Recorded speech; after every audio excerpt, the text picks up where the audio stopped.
Alrighty, everybody, welcome in. My name is Joe, and today we're going to play some chess.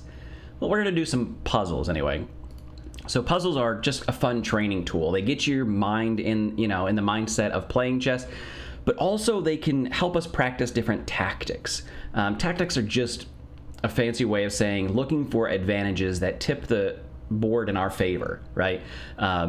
Finding ways to do more than just moving the pieces around. And that's really the goal, is we're not just trying to move the pieces, we're trying to do it with purpose and trying to find those advantages. We talked a little bit about the opening and trying to find ways to build little advantages in the opening and really just try not to lose in the opening. And then transitioning to a mid-game, we're going to start seeing these tactics pop up. Now, I use Lichess. There's tons of places you can go, but I use Lichess. They have the puzzle of the day, which is always a fun thing to try. And then when you get in here, you can always go to the puzzle themes, and they've categorized the puzzles. They've got literally millions of puzzles, and they're always adding more. But they've categorized them. So if there is a particular part of your game that you want to practice, these puzzles are a great way to do that. So for instance, I know that I need to practice my endgame. And so I could literally just click on endgame and just do endgame puzzles to kind of practice that. Now, before I get into that, I'd like to learn a little bit more, but we can get there. But they've got, so many different categories you can see throughout here that you can practice your game. They've even got these mating patterns where you can practice very specific checkmate patterns, or you can look for, mate in 1, mate in 2, etc., etc. So that way you can practice seeing these things and training your brain to see these things over the board. I'm just going to jump in. I just leave it on the random mix just to kind of jump into it. But more importantly, one of the things I want to talk about is how to do these puzzles, right? This is not a just keep clicking things until you find what fits, right? We want to use this as a training exercise in order to use the tools available to us, right? There's free puzzles everywhere, and we're going to be doing puzzles because they're fun, right? Who wouldn't want to? But if we're going to be doing these things, let's learn from them. So there's a few ways that I do these puzzles. I am not the world's greatest. I'm not a teacher, right? But there's a few ways that I do puzzles. The first thing I do is I take a quick stock of what's actually happening on the board, right? What's available. So in this case, I am the white pieces. And white has a queen and a rook, black has a queen and a rook, mostly in evenish position, but there is some kind of tactic here. Now, over the board during a game, there may not actually be a tactic available, right? Every position that you're presented with is not going to have some kind of fancy attack that's going to get you checkmate in 3 moves guaranteed. In puzzles, there is some tactic, so you know that there is a solution, and so that's why your puzzle rating is always going to be higher than your game rating. The other thing is you have time. There is no clock on this. There are lots of puzzle variants, puzzles that you can do that have a timer on them, but it's one of the reasons why I like these. You can take all the time you need because this is a training exercise, right? This is not win or lose. This is taking an opportunity to learn something. And so if I'm going to learn something, let's take our time and let's learn it right. All right, so in this case, there is basically an even material on the board. So now let's look at what's the most obvious thing. Now, the most obvious thing was black captured, and black is looking to capture. So first thing is, do I need to defend that, right? So let's look at it, right? Do I need to defend this? Well, if I don't defend it, it comes with check, but I do have at least an escape square. Ooh, there is this. And if the queen comes down here, that's blocking off all of our escape routes. That would indeed be checkmate. Okay, so now we know what the pressure is. The pressure is all of black's moves need to be with some kind of forcing line. If we don't do something immediately, black has checkmate in 1 move. So white has to do stuff with tempo. All right.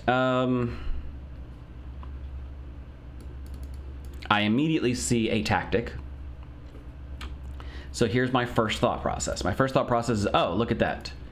I need to put the king in check. There's a couple ways that we could put the king in check.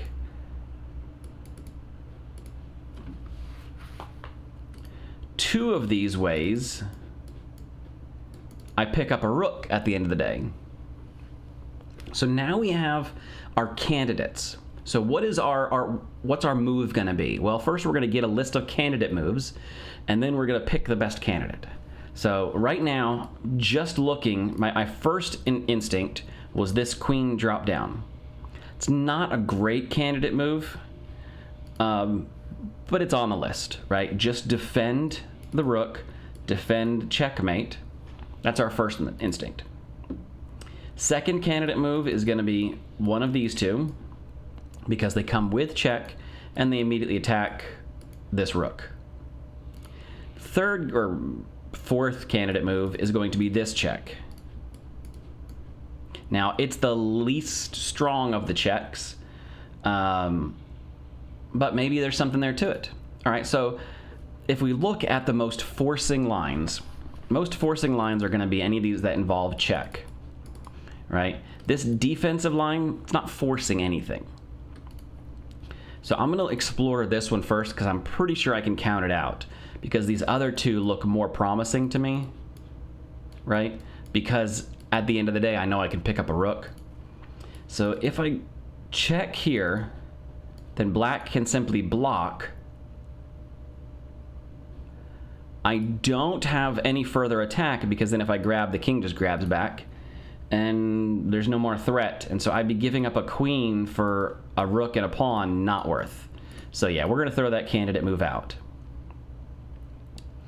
And even at the end of that, there's no picking up of the queen, right? It'd be nice to pick up my opponent's queen at the same time.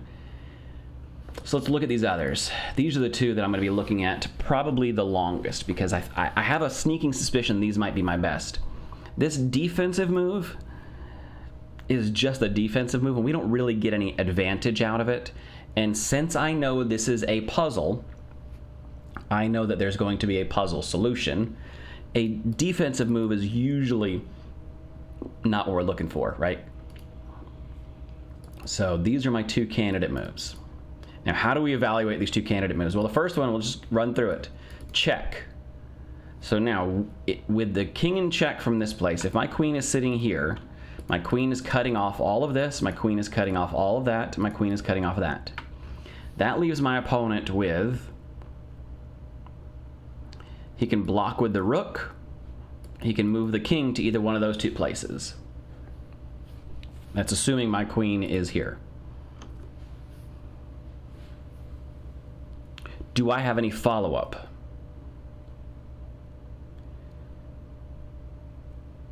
Well, if he blocks with the rook, then I drop down. And that leads me to probably not the candidate move I want, because I put the king in check, the rook is sitting here, the rook is defended. My opponent can simply rotate his rook up and down and block all of my checks back and forth if I try to check. So we're just going to end up in, you know, I could probably, even then I can't even force a draw because my opponent could always drop the queen back. So let's say it goes like this. Check, the rook defends, check, the rook defends, check, the queen comes back. There's no more checks, and we're going to, at a minimum, trade queens. So not really much of an advantage. But now the next one I look at, that's what got me thinking is, you know, if this check, then I can move here. What if I just go there to begin with? And notice now the rook can't block. In this case, the queen is sitting here. So the queen is sitting here. We have the queen is covering, the queen is covering all these squares. The queen's covering all these squares. The queen's covering all these squares. The king still has a legal move, right? But then we get to pick up that rook again with check. And now the queen is sitting here, covering all this. The queen is sitting here, covering all this, covering all this. And the king is there. Well, the king's going to have to figure out a way to go. And if the king starts moving up the board, well, that's a win for us. Yeah, I think this is, so now we've ordered our candidate moves. This is our primary, this is our secondary, this is our third, and this is our fourth. And realistically, we can throw out all those others because they don't give us any advantage. This one for sure wins us the rook. Now, there may even be a mating net possible after that. At the minimum, it takes away my opponent's threat. I do have to be careful, though, because, again, my opponent is sitting there staring at this rook. So now the last thing that we look at. So we look at the obvious, we look for the forcing lines, and then we have to look at everything else on the board. It's one of my weaknesses, is I sometimes don't look at the whole board. I end up getting caught in, I don't know if I can draw these lines. I end up getting caught in just these kind of quadrants. I'm trying to do this to make it look like boxes, but it's not working out too well. But you get the idea. So I end up looking in just one quadrant at a time, and that's not good because I miss things. For instance, we can never forget that this queen is threatening this rook.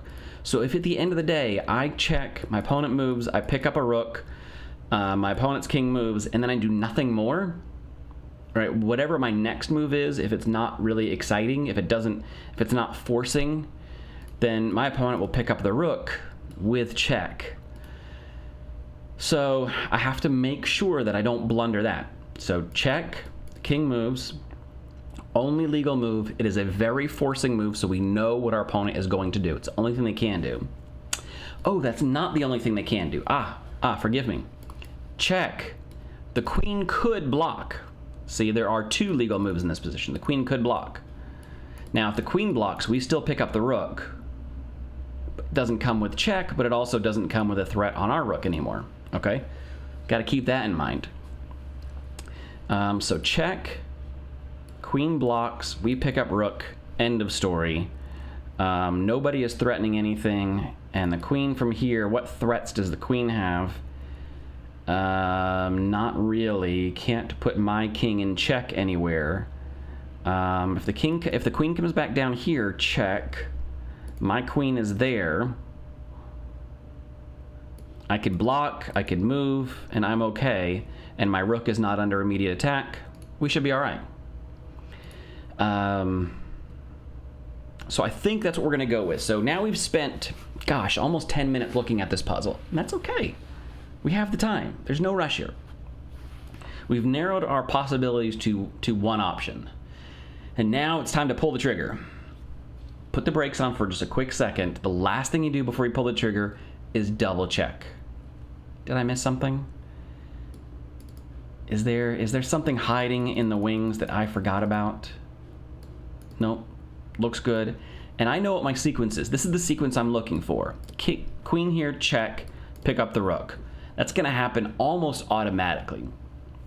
Depending on if my opponent blocks with the queen or if my opponent walks the king. If they walks with the king, that's great because this comes with check, and then I maintain tempo, and then I have time to move my rook out of the way, line it up with my queen, or even move my rook here to defend this pawn, but get it out from underneath this queen's prying eyes. Actually, I have to be careful because this would come with check. So realistically, this guy, yeah, probably needs to come over here and be defended at least by my king. Okay, so that's another step in the back of our mind. So we've got the pattern now. So check. If the king moves, pick up the rook. If the king moves, let's bring our rook all the way over, line it up with our queen, defended by our king, and I think we'll be happy.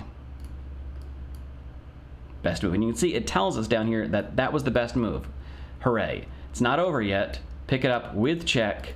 And again, depending on where the king goes, if the king walks backwards, we can bring our rook over. Heck, we can even drop all the way back and see if we can get a queen trade on our terms now that we picked up material, since we're up a whole rook. So that's how we do these tactical positions, right? And let's say that we got it wrong. What then? What if we didn't get it right? All right, let's move on to the next puzzle. So Side note, Lichess here has these thumbs up and thumbs down. This is not whether or not you got it right. This is whether or not you think this is a good training tool or not. But there's a button that you can say just skip the voting and go to the next one. All right, so here's a brand new random puzzle. Never seen it before. First things first, we take stock of what the position is. So we are playing the black pieces. We have a rook. White has a rook. It's basically an evenish position. We're obviously getting, in some kind of end game. So we've gotten here near the end of a game, and you can see this is move 42. So a nice long game that the players 1, 2, 3, 4, 5, 1, 2, 3, 4. White is playing with an extra pawn, but it is a very even-ish end game. But it's a puzzle, so we know there's a tactic hidden in here somewhere. All right. So the obvious thing, what is the most obvious move here right now? Well, there's a rook here looking for a rook trade. Can we make that rook trade? Capture. The only thing to capture back would be the king.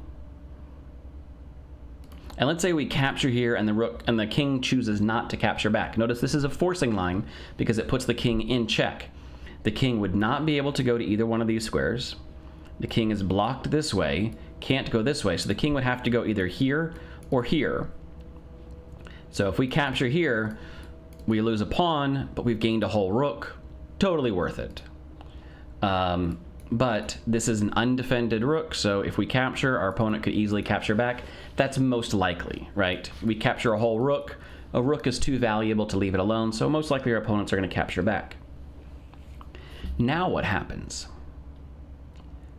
Well, if the king is here, we have kind of a wall of pawns fighting this wall of pawns. That'd be where the king is. Our two walls here could offset each other. This pawn, well, our king is already blocking it. And if the king is down here, this pawn moves ahead one step. Notice now the king is too late, and this king will never be able to chase this pawn down. So one of the tricks that you learn doing these puzzles is what happens with when you're down to just king and pawns, right? King and pawn endgames are the most common as we get better and better because everything gets traded off and you're left with an endgame. Maybe one player has an extra pawn, maybe a player doesn't, maybe you have even number of pawns. But learning how kings and pawns interact is very important. And one of the things you learn quickly is if this king goes past the pawn and the pawn gets space on the king can't catch. So let's look at this pawn. You notice that the squares that it takes to the queening square. If you draw a perfect square, the opponent's king has to remain inside this square, has to be able to get to this square. If the opponent's king cannot get to this square on their turn, then they can't catch your pawn. So even if the king was over here, if it's their turn and they move to that square, that's fine. They can still get there in time. But this is the square we're looking at, the queening square. Oops, 1, 2, 3, 4, 5, 1, 2, 3, 5, 1, 2, 3, 5. That's the queening square. In this case, when this trade happens, White's king is going to step out of that square. And then on my turn, I'm going to move this pawn, and this is the queening square. White's king is here. White's king cannot get into that queening square. White's king is too slow. That pawn will promote. So that's my candidate move right now. Okay, so my candidate move right now is capture, capture, and then just walk a pawn to victory. Now we have to double check, right? So now we scan the 4 quadrants, make sure we didn't miss anything, right? 1, 2, 3, 4. There are some things going on here, and we have to be careful that we don't end up allowing our opponent to get a passed pawn in the process. The good news is our pawn is going to be a lot faster than any of these because they have to get through our pawns. This pawn has to get through our king.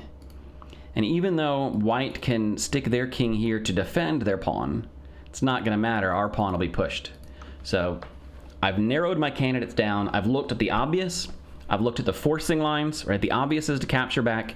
And it turns out in this case, capturing back is also a forcing line because it forces white to respond. This comes with check. And the only legal options are these 3 moves. And only 2 of them make sense. And realistically, only one is one we really have to spend time thinking about.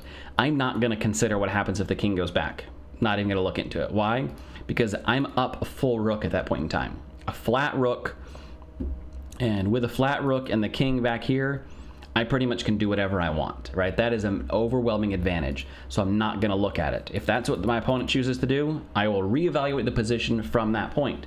So if I'm playing this over the board and I get to this position, I'm not going to spend a whole lot of time, right? Because you only have a certain number of time. Even if that amount of time is 24 hours. At some point, you're going to run out of time. So I'm not going to waste that time calculating a move that really doesn't do anything for me. I capture, forcing my opponent to either capture my passed pawn or capture the rook back. If my opponent chooses to capture the passed pawn, that leaves me up a full rook. I'm down 2 pawns, right? 3 pawns to 5, but I'm up a full rook. That should be enough of an advantage, and that still tips the advantage to us, so that's a huge tactical strike. And then lastly, the most likely response. That's the most likely response, and then I just push a pawn to victory. So let's try it. You ready? Last check. Scanning around. Is there anything I'm missing? Nope. Let's go for it. Okay. So if I push, my opponent will grab, push, grab a queen, also grab a queen. That makes things too complicated. Let's just eliminate that pawn. Now, we had glanced at that earlier, right? We didn't talk about it too much. We glanced at it earlier that our wall of pawns, their entire job was to stop this wall of pawns, and they've done it. And now, okay, so now white can grab here, have these 2 pawns. They still have to get through this guy, but grab here, moves over here, grabs queen, push, but now I've got a queen, and actually that queen would come with check, so it won't matter anyway. But even if my opponent stayed here and just pushed their passed pawn, I would have a queen well before they do, right? Push, grab, push, move, queen before they even get their first move off.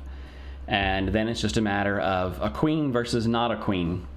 And that should be enough of an advantage, even for someone as bad as me. All right. So again, we're not going to vote on which, because that's not what this video is about. Move on to the next puzzle. So now we've done 2 puzzles in 25 minutes, 20 minutes. Gee, you know, but that's okay. Like, we have the time. Plus, we're training, right? We're talking here. We're training. Typically, you'll only spend a couple of minutes per puzzle. There's really, for me, if I spend 5 minutes looking at a puzzle and I don't have a good candidate move with a well thought out train that's going to lead to an advantage, I step away. I step back, take a breath, walk away from it, and then come back to it with fresh eyes and look for something completely different. Look at it from a completely different angle. If after 10 minutes I do not have a candidate move with a well thought out path, then I know that I failed that puzzle and I need to use it as a training exercise, and I'll show you how to do that here in a second. In fact, let's go through this puzzle. We'll fail it on purpose so that we can then use it as an option, right? We can look at what happens when you fail a puzzle. But 5 minutes, roughly, 10 minutes maximum. Now, most of the chess games I play are about 30 minutes in length, right? So a 10 or 15 minute time on the clock, plus a little bit of an increment, leads to games that lead to about 30-minute games ballpark, right? 10 minutes for each player or 15 minutes for each player, plus 10 to 15 second increments. So a 30-minute game where I have about 10 minutes or 15 minutes on my clock, if I spend 10 minutes on one move, that had better be the difference between winning and losing. Hands down. You just don't have enough time to do that. Plus, I like to, you know, go back and look at my games to see what I missed. So any more than 10 minutes, and I've lost the game completely. If I spend more than 10 minutes on one move, I've run my clock to 0, and I've already lost the game. So I'm trying to keep myself in that mindset of solving these within about 10 minutes. And if I can't do 10 minutes, then I call it a loss. I've lost that game, and I need to spend some time using the engine or using different tools to try to figure out how to solve that puzzle. We don't want any puzzle to pass us by that we couldn't solve. That's how we train. We get better by learning these things. All right. So here's this puzzle. Let's take stock. We are the black pieces. It looks like black has a queen and a rook. It looks like white has a queen and a rook and an extra knight floating around. Now there is a discrepancy in pawns, 3 to 5. So it looks like at some point in this game, white was able to snag a full piece, but black was able to snag a couple of pawns. So some kind of trade happened. All right. But, well, we've got a pretty tactical shot here right from the get-go that I'm looking at. We have a checkmate pattern pretty much available to us. So we look at the most obvious thing. The king has retreated to the corner. We have a rook, we have a rook and a queen already creating a ladder that the king can't cross over. Now all we gotta do is put the finishing touches on it. So it looks like that's our most obvious move. Now let's look at forcing moves. So now forcing moves is, well, there's a check here and there's a check here. This looks like be very similar to the previous game. There's also a check here that we do need to evaluate. Even though we'd be throwing away the queen, maybe it's a temporary sacrifice. Maybe we get more on the back end. So we'll look at it. And then the last thing we're going to look at is we're going to check all of what our opponent has, what dangers they possess. And let's see here. This knight is looking to get involved. This rook could be deadly, right? This comes with check. The king would have to hide.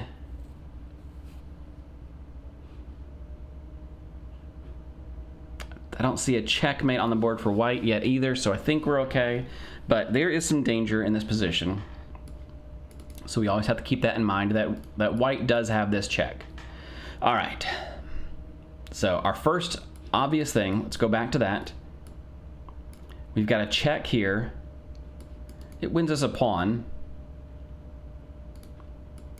Check. Notice the king can't come this way. If we go check, the queen is cutting off these squares. The king could come up this way. And if the king comes up, then we do not have this checkmate, because then the king would just take. So if we go check, white could block with the queen, in which case we can basically trade the queen for a rook. Actually, it's not even a trade. If we go here, white's only legal move, if our queen is here, you can see how sometimes it takes me a while. I'm not fast at this stuff yet, guys. I'm not fast at this stuff. Does white have, yeah, the rook is cutting off these. So realistically, white has to come up the board, or white has to block. So if we go here, notice we don't have, like in the previous game, we don't have an undefended piece that we can grab because of the check. Now here is an undefended piece way down here, but this knight is doing a good job blocking. Now the knight could not get to block check, so it doesn't look like this guy's gonna be moving anytime soon. But the queen can. So the queen could come over and check, and then we can pick up the queen. It's a non-forcing move though. If we pick up, well, actually we would, in that case, we would just pick up with the queen, and that would be checkmate. So if we go here and the queen blocks, then we just go checkmate. Game over. So there's the candidate move.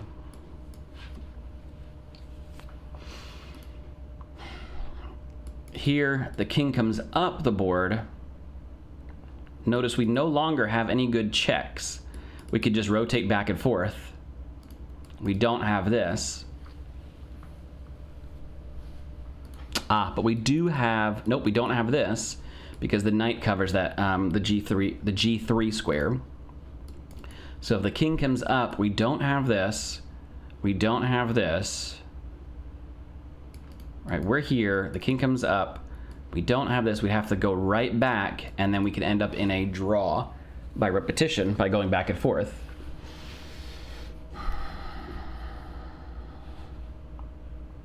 So,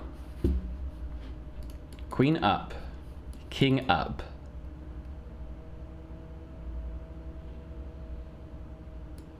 Rook. No, because then the queen takes, we take the queen, king takes us. We've dropped a queen and a rook for just a queen. We're down material there. So this maneuver is actually not as exciting as we were hoping for. Okay, so now we have one end of that path. Let's look at the other path. This check can't be blocked by the queen.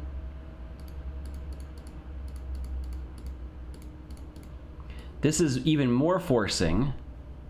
The knight can't get back there either. The king is required to come up the board, where our queen would then have access to this square, bypassing the G3 square, going straight to G1, where the knight can't reach it, and that is indeed checkmate. Okay, so we're going to get this one wrong on purpose, but we followed this to its logical conclusion. There is no block, so now we're doing our, okay, we're ready to pull the trigger. But we're gonna do our final check, right? Does any of these moves not come with check because my opponent has a check waiting in the wings? So this comes with check. Opponent cannot block. Check, can't block. No pieces. Okay, so we've done our due diligence. We're ready to pull a trigger. Now we're gonna do it wrong. So this is what I think is the wrong move order. And oh no, we get the big red X that says not correct. All right, so our primary candidate in that scenario, our primary candidate is wrong. Now we have to take a moment and say, why was our primary candidate wrong? We'll pretend we don't know. Oh, I don't know. My primary candidate, it says it's wrong. Well, that doesn't help me out any. All right, let's go to my secondary candidate. So again, let's spend some time. Let's go back to our secondary candidate. Why was this a bad, why is this a bad move? Oh, that's right, because the king can come up and we don't have any other checks. Darn. So let's go to our second candidate move. Aha, that's the correct move order. That's the correct move order. Now we say, man, I don't understand why that other move order was wrong though. Let's go back to that position. So we turn the analysis on to the position. So this is the position at the time. This was a forced checkmate way back here. That's funny. So we turn the engine on to the position at the time. So at the time, this is what the position looked like. Oh, these guys were going to end up in that repetition. Okay. So here's the position as it was seen. The king moves to the corner. Now we thought, well, what happens if we go here? And we can see the evaluation, and we can see we were correct. There's only two legal moves. We discovered both of them. We also correctly identified this. If this queen comes over, we can grab with checkmate, right?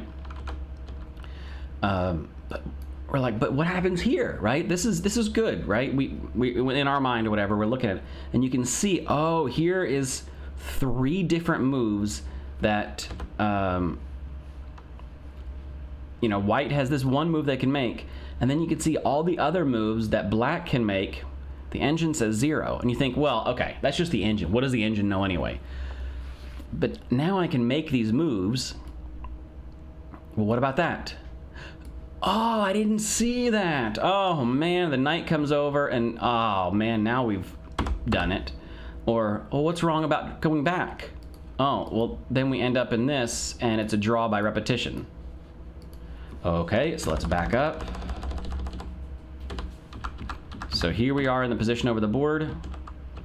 Oops, fat finger that. Well, isn't there any other move we can make? What happens if we...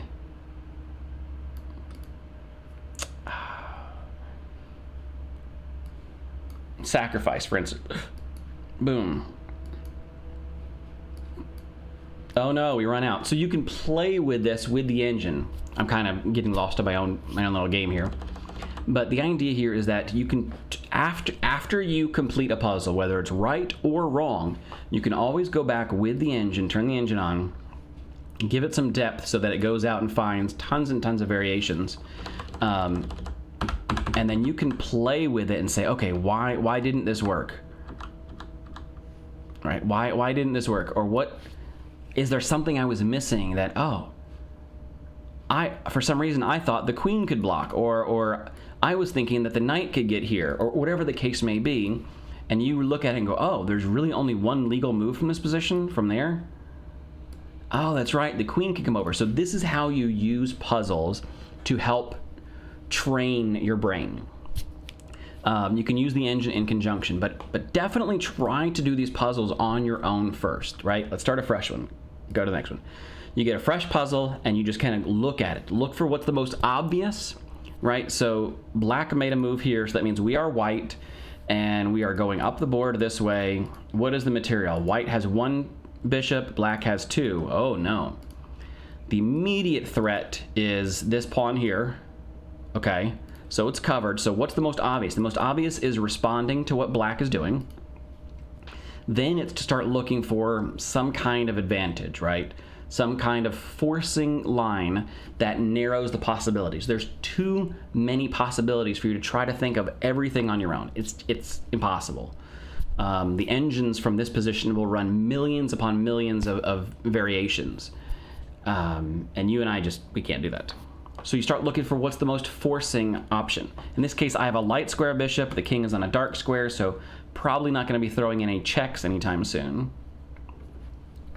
And then you look at the whole board, look at all four corners, look at what black or what your opponent has available to them, and start to recognize what the dangers of the position are and what you need to be able to respond with.